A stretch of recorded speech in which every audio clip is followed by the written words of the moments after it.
Judges chapter 8. Now the men of Ephraim said to him, "Why have you done this to us by not calling us when you went to fight with the Midianites?" And they reprimanded him sharply. So he said to them, "What have I done now in comparison with you? Is not the gleaning of the grapes of Ephraim better than the vintage of Abiezer? God has delivered into your hands the princes of Midian, Oreb, and Zeeb, and what I was able to do in comparison with you." Then their anger toward him subsided when he said that. When Gideon came to the Jordan, he and the 300 men who were with him crossed over, exhausted but still in pursuit. Then he said to the men of Succoth, "Please give loaves of bread to the people who follow me, for they are exhausted, and I am pursuing Zebah and Zalmunna, kings of Midian." And the leaders of Succoth said, "Are the hands of Zebah and Zalmunna now in your hand, that we should give bread to your army?" So Gideon said, "For this cause, when the Lord has delivered Zebah and Zalmunna into my hand, then I will tear your flesh with the thorns of the wilderness and with briars." Then he went up from there to Penuel and spoke to them in the same way. And the men of Penuel answered him as the men of Succoth had answered. So he also spoke to the men of Penuel, saying, "When I come back in peace, I will tear down this tower." Now Zebah and Zalmunna were at Karkor, and their armies with them, about 15,000. All who were left of all the army of the people of the east, for 120,000 men who drew the sword had fallen. Then Gideon went up by the road to those who dwell in tents on the east of Nobah and Jogabah, and he attacked the army while the camp felt secure. When Zebah and Zalmunna fled, he pursued them, and he took the 2 kings of Midian, Zebah and Zalmunna, and routed the whole army. Then Gideon the son of Joash returned from battle from the accents of Ares, and he caught a young man of the men of Succoth and interrogated him, and he wrote down for him the leaders of Succoth and its elders, 77 men. Then he came to the men of Succoth and said, "Here are Zebah and Zalmunna, about whom you ridiculed me, saying, 'Are the hands of Zebah and Zalmunna now in your hand, that we should give bread to your weary men?'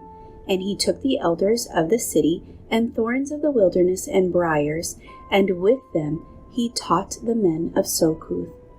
Then he tore down the tower of Penuel, and killed the men of the city. And he said to Zebah and Zalmunna, 'What kind of men were they whom you killed at Tabor?' So they answered, 'As you are, so were they. Each one resembled the son of a king.' Then he said, 'They were my brothers, the sons of my mother. As the Lord lives, if you had let them live, I would not kill you.' And he said to Jether his firstborn, 'Rise, kill them.' But the youth would not draw his sword, for he was afraid, because he was still a youth. So Zebah and Zalmunna said, 'Rise yourself and kill us, for as a man is, so is his strength.' So Gideon rose and killed Zebah and Zalmunna, and took the crescent ornaments that were on their camels' necks. Then the men of Israel said to Gideon, 'Rule over us, both you and your son, and your grandson also, for you have delivered us from the hand of Midian.' But Gideon said to them, 'I will not rule over you, nor shall my son rule over you. The Lord shall rule over you.' Then Gideon said to them, 'I would like to make a request of you, that each of you would give me the earrings from his plunder,' for they had golden earrings because they were Ishmaelites. So they answered, 'We will gladly give them.' And they spread out a garment, and each man threw into it the earrings from his plunder. Now the weight of the gold earrings that he requested was 1,700 shekels of gold, besides the crescent ornaments, pendants, and purple robes which were on the kings of Midian, and besides the chains that were around their camels' necks.